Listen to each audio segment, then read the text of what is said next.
Gente, hoje é 7 de setembro, feriado nacional, em virtude da independência do Brasil. Foi nesse dia, em 1822, que Dom Pedro deu início à nossa trajetória como nação independente de Portugal. Ou seja, um dia de celebrar a formação do nosso país, os símbolos que nós temos, nós brasileiros. Mas, infelizmente, esses símbolos muitas vezes são utilizados indevidamente por políticos em suas campanhas. É como se fosse um sequestro de algo que é público de todos. Para falar sobre isso, eu convido o meu amigo, jornalista, escritor, sacerdote. Eu tenho muita alegria de receber Padre Rafael Vieira. Bom dia, Padre. Bom dia, Cleide. Que coisa bacana. Você atende sempre, você recebe sempre aqui nesse quadro especialistas nos assuntos que você está tratando. Sim. Aí eu fiquei me perguntando, mas será que eu sou qualificado para dar essa consulta? E aí eu me lembrei da minha condição de ministro de Deus, de sacerdote, de religioso. Símbolo é uma coisa que a gente lida muito na fé. Aliás, quase tudo que a gente lida na fé é simbólico. Então, eu acho que eu estou no lugar certo. Mais do que preparado. Sim, sim. Padre, eu sou do tempo do grupo escolar. O senhor também foi? Eu também. Quando a gente ouvia o hino nacional, a gente ficava nas filas, botava a mão no peito com 6 anos de idade. Quando a gente ouvia, a gente se emocionava. Isso. O senhor também? Isso também. Eu me sentia muito importante, porque a gente ficava enfileirados, né? E numa postura de respeito, que era uma coisa que também hoje está em falta, não está? Postura de respeito diante de um símbolo nacional. E isso é uma lembrança que eu tenho e que era muito presente na nossa vida quando a gente era criança. Agora, eu tenho um pouquinho mais de emoção, Padre, porque meu pai, ele era maestro da banda de música da Polícia Militar de Minas Gerais.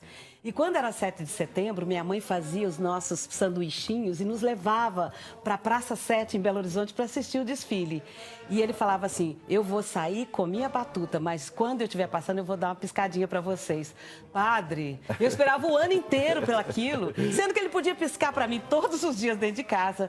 Mas o 7 de setembro, aquele desfile, aquela pompa toda, só de eu falar, eu arrepio. Pois é, veja que coisa maravilhosa. Nós, nas nossas lembranças, e essa sua lembrança afetiva é tão bonita, nós temos no símbolo nacional algo que nos converge, quer dizer, que nos leva todo mundo para o mesmo lugar. E é nisso que está justamente o que você anunciou quando nós começamos a conversar, o perigo do sequestro. É quando um símbolo que é para unir, desune. Um símbolo que é para convergir, divide. É isso que a gente chama de sequestro.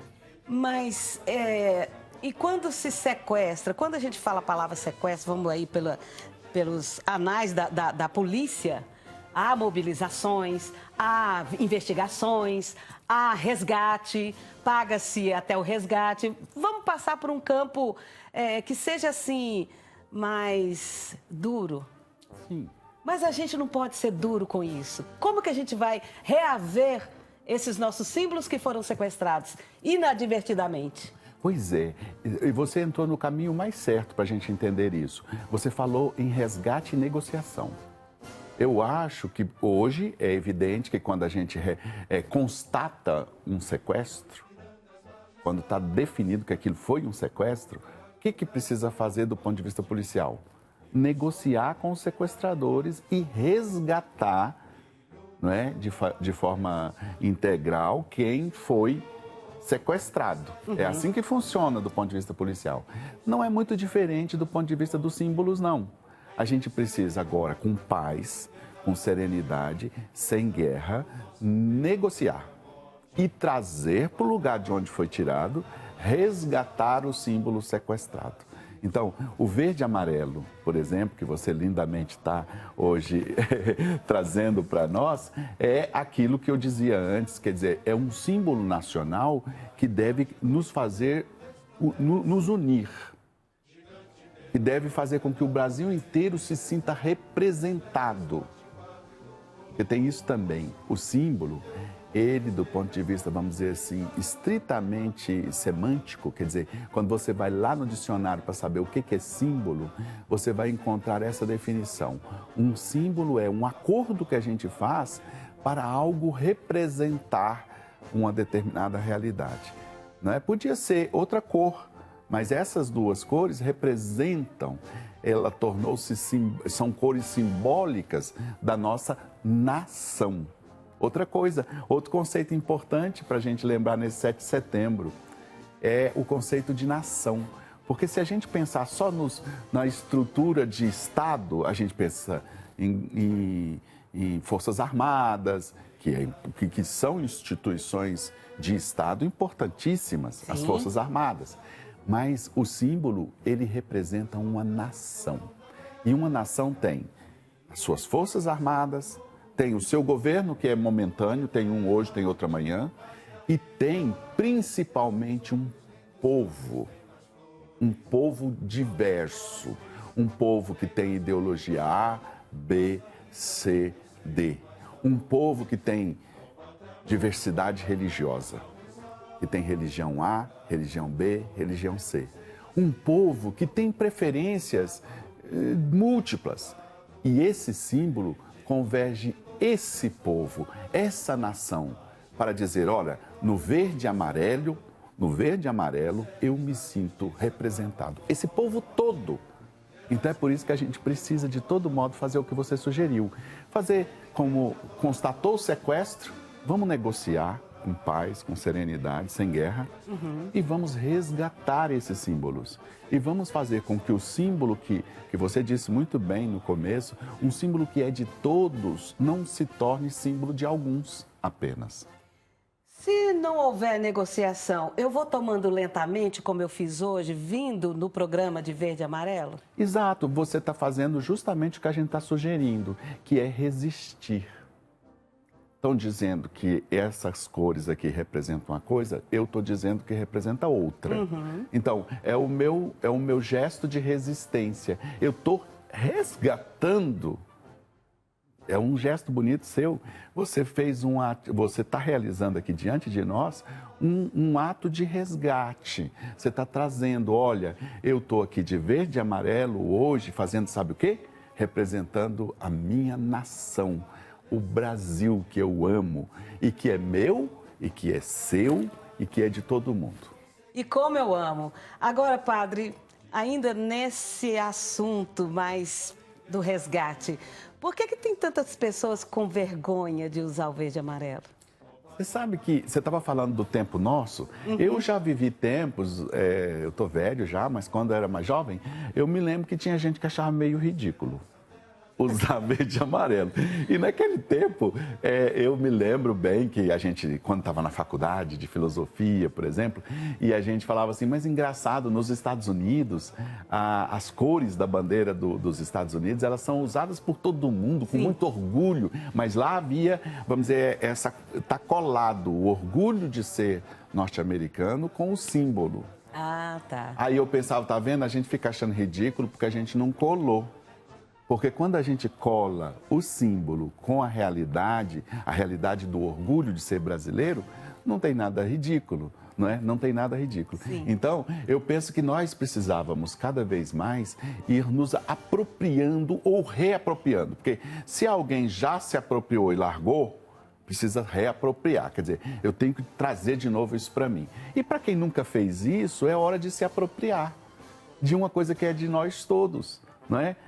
Das cores que são nossas. E a gente faz isso através de um programa de televisão, através das escolas primárias, secundárias, universidade, sem vergonha. Sem nenhuma vergonha, e eu te digo mais, nós precisamos, além do símbolo, ir ao que o símbolo significa.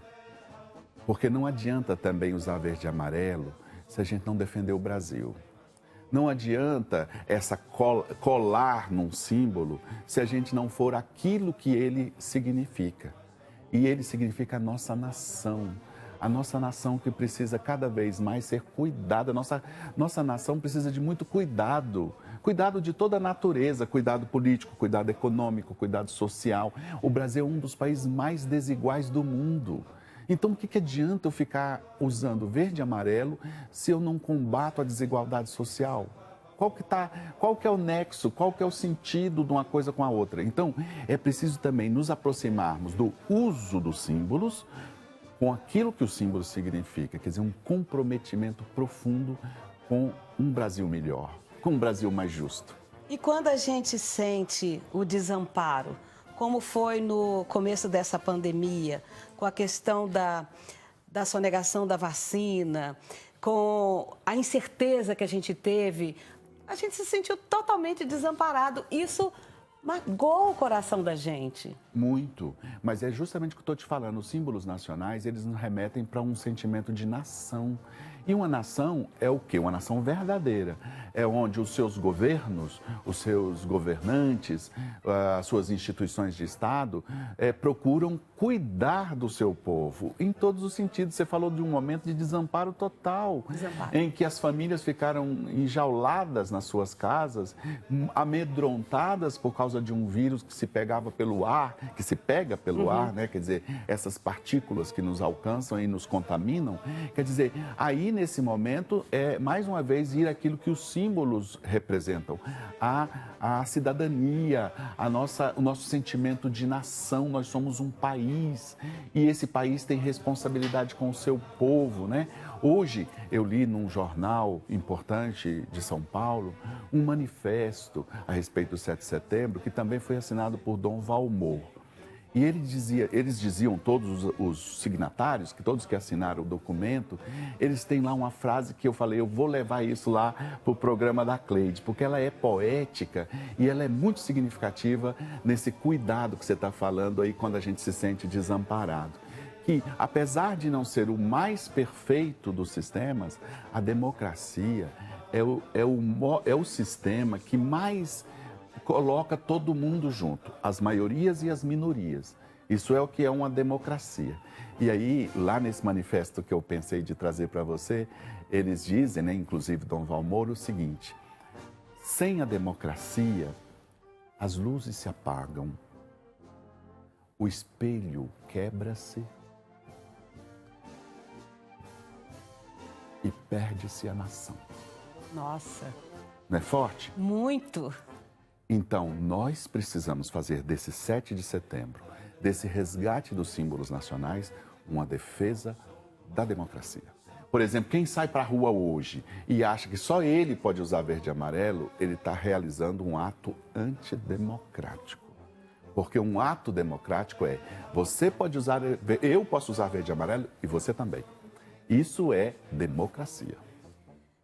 E a democracia é um dos gritos dos excluídos. Isso. O Gritos Excluídos começou na Igreja Católica. Sim. É uma iniciativa da CNBB, da Conferência Nacional dos Bispos do Brasil, 1995. E desde lá, todos os anos, depois, é claro, deixou de ser da Igreja, no sentido de que a Igreja participa, mas outros movimentos também fazem parte do Gritos Excluídos. Vieram porque o manifesto é bom. É bom e é pela democracia. Sim. Essa democracia que eu estou falando, sabe? Quando ela não deixa a nação se perder, na linguagem do Dom Valmor e dos seus outros companheiros. Quando a democracia é respeitada, a nação não se perde. Quando a democracia é desrespeitada, é como está escrito lá, perde-se a nação. Então, o Gritos Excluídos é sempre um grito por democracia. E hoje, nesse ano de 2022, o Gritos Excluídos, que tem a participação da Igreja Católica, pergunta sobre o bicentenário. 200 anos de independência para quem? Porque as coisas, se a gente pensar bem, funcionam bem para pouca gente e muito mal para a maioria. Então, essa que eu acho que é a ideia que a gente precisa ver nesse movimento do Grito dos Excluídos, que é perseverante, todos os anos tem lá um contraponto importante. Não é para estragar a festa, não. Isso é que é democracia. Sim. Isso é que é democracia. Pode falar, o Grito dos Excluídos veio estragar a festa do 7 de setembro. Não. A festa do 7 de setembro, ela é democrática. Deve entrar lá os desfiles cívicos das Forças Armadas, que é uma coisa bonita, mas também tem que ter o grito de quem está excluído. Então, Isso é democracia. E é isso que a gente precisa fazer nesse 7 de setembro e em todas essas outras datas cívicas. Defender nossa democracia, defender o direito de todos nós, de um partido, do outro partido, de um candidato à presidência, de outro candidato à presidência, mas de todos nós termos o direito de manifestar o que nós pensamos. Isso é sagrado, nós precisamos defender isso. Eu nem vou falar mais nada, porque foi tão bom essa conversa, tão elucidativa. Eu gostei tanto, padre. E eu queria falar mais, sabe? Principalmente, mas uma coisa eu vou falar. Nesse desfile de 7 de setembro, a comissão de frente deveria ser os 33 milhões de famintos desse país. Você falou uma coisa muito importante, porque nós não estávamos falando de símbolo, de verde e amarelo, de bandeira. Pois é. Esses 33 milhões deviam se tornar um símbolo. Ninguém nesse país podia dormir tranquilo sabendo que temos 33 milhões de irmãos e irmãs que não têm o que comer.